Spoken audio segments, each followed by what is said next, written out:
2024 का साल बॉलीवुड के लिए किसी बुरे सपने से कम नहीं गुजर रहा है। भाई एक ही सप्ताह में दो बड़ी बड़ी मूवी पिट जाएं, वो भी फेस्टिवल वीक में, इससे बड़ी मनहूसियत भला और क्या होगी।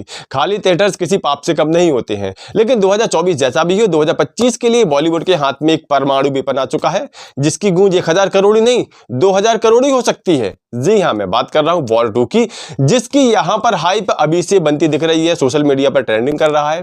भाई आप खुद ही अनुमान लगाइए कि बॉलीवुड को ब्रह्मास्त्र सरी का बीएफएक्स शोपीस देने वाले डायरेक्टर, अपना खुद का देसी सुपर हीरो देने वाले एक्टर, साथ ही साथ RRR जैसा ऑस्कर विनिंग सिनेमा देने वाले सुपरस्टार जहां पर एक साथ मिलकर बैठे हों, वहां पर छोटे मोटे धमाके नहीं होंगे, वहां पर परमाणु बम का विस्फोट ही हो सकता है। और जिस तरह की अभी तस्वीरें सामने आ रही हैं, जिस तरह की खबरें सामने आ रही हैं, उससे एक बात तय है कि ये धमाके छोटे मोटे धमाके नहीं है, बल्कि ये मूवी धमाकों की फैक्ट्री है। यहां पर सबसे बड़ा अपडेट तो ये है कि इस मूवी में जो फाइट होने वाली है, यानी ऋतिक रोशन वर्सेस जूनियर एनटीआर की, वो फाइट हीरो वर्सेस विलेन की नहीं होने वाली है, बल्कि विलेन वर्सेस विलेन की होने वाली है। यहां पर जो जूनियर एनटीआर है, उनको हम स्पाई यूनिवर्स का अभी तक थैनोस समझ रहे थे, लेकिन अब खबर आई है कि वो तो भारतीय एजेंट है। फिर वो विलेन कैसे हो गए? यही ट्विस्ट है, यही सबसे बड़ा ट्विस्ट इस मूवी का है, जो इसकी हाइप को और ज्यादा बड़ा करके अलग लेवल पर खड़ा कर रहा है। याद कीजिए RRR में जूनियर एनटीआर का वो सीक्रेट मिशन, जो उनको रामचरण के अगेंस्ट खड़ा कर देता है। यहां पर भी वही सीक्रेट मिशन होने वाला है, वैसा ही कुछ होने वाला है। आपने बार बार में देखा होगा कि टाइगर श्रॉफ जिस तरह से ऋतिक रोशन के पीछे पड़े थे ना, यहां पर टाइगर श्रॉफ तो नहीं है, यहां पर ऋतिक रोशन जूनियर एनटीआर के पीछे पड़ने वाले हैं। यानी कि यहां सबसे बड़ा ट्विस्ट ये है कि जो अच्छाई की बुराई पर जीत जैसा कॉन्सेप्ट नहीं है, बल्कि यहां पर बुराई की बुराई से लड़ाई है, ज्यादा बुराई से लड़ाई है।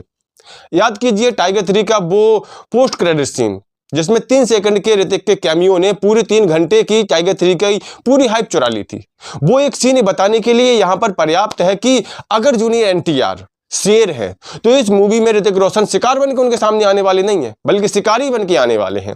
यानी कि मूवी अलग ही लेवल पर जाने वाली है। अब मैं आपको वो अपडेट देने वाला हूं जो इस बात की गारंटी है कि इस मूवी को 1000-1500 करोड़ क्यों बताया जा रहा है। यहां पर जो गलती टाइगर 3 वालों ने की थी, वो गलती वॉर 2 वाले बिल्कुल नहीं करेंगे। टाइगर 3 में क्या हुआ था कि वही भारत पाकिस्तान वाला कनेक्शन कर दिया था। यहां पर भारत पाकिस्तान वाला कनेक्शन नहीं है, बल्कि यहां पर चाइना वाला कनेक्शन आया है, और ये मूवी के लेवल को अलग ही स्टैंडर्ड देने वाला है। यानी कि यहां पर एक अलग ही प्लॉट तैयार किया जा रहा है, अब कुछ नया ट्राई यहां पर किया जा रहा है। एक और बात इस मूवी को खास बनाता है कि अभी तक मूवीज में 2 देशों की लड़ाइयां दिखाई जाती थी, लेकिन यहां पर ऐसा नहीं है, बल्कि यहां पर एजेंट के एजेंट से लड़ाई दिखाई जा रही है। और साथ ही कर्नल साहब के 2 सबसे फेवरेट जो एजेंट थे, जिम और कबीर, वो यहां पर शायद एक दूसरे से टकराते हुए नजर आएंगे।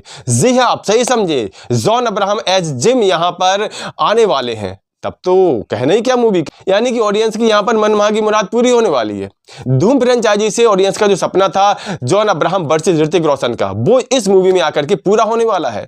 अब ट्विस्ट यहां पर यह कि इनकी इस राइवलरी में जूनियर एनटीआर कहां पर फिट होते हैं, और यही ट्विस्ट इस मूवी की हाइप को कई गुना ज्यादा बढ़ाने वाला है। टाइगर 3 अपनी कमियों की वजह से भले 1000 करोड़ का पोटेंशियल रखने के बावजूद भी इसका आधा कलेक्शन भी ना कर पाई हो, लेकिन अब YRF का जो स्पाई यूनिवर्स है वो पूरी तरह से चेंज होने वाला है। उन तमाम गलतियों को सुधारते हुए यहां पर हमें नए तरीके के एक्सपेरिमेंट देखने को मिलेंगे, और निश्चित तौर पर यहां की जो अब देशों के विरुद्ध लड़ाइयां थी, वो पर्सनल लड़ाइयों में तब्दील होने वाली, यानी कि यहां पर बहुत कुछ नया ट्राई किया जाने वाला है। अब आप सोचिए कि आयन मुखर्जी, जिन्होंने भारतीय सिनेमा को ब्रह्मास्त्र सरी का बीएफएक्स शोपीस दिया है, उनके एक हाथ में जब क्रिस फेम ऋतिक रोशन और दूसरे हाथ में RRR फेम जूनियर एनटीआर नाम की 2 परमाणु मिसाइलें होगी, तो धमाका कितना बढ़ाना होगा।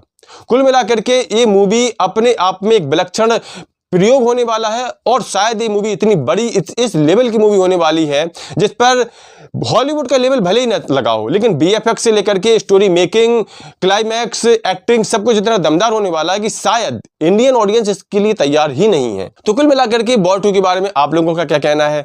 ऋतिक रोशन, जॉन अब्राहम और जूनियर एनटीआर के ट्रायंगल के बारे में आपका क्या कहना है? और साथ ही साथ स्पाई यूनिवर्स के इस नई तरीके की एक्सपेरिमेंट्स पर आप लोगों का क्या कहना है? कमेंट करके अपनी राय जरूर दें। मिलते किसी नेक्स्ट वीडियो, तब तक के लिए नमस्कार।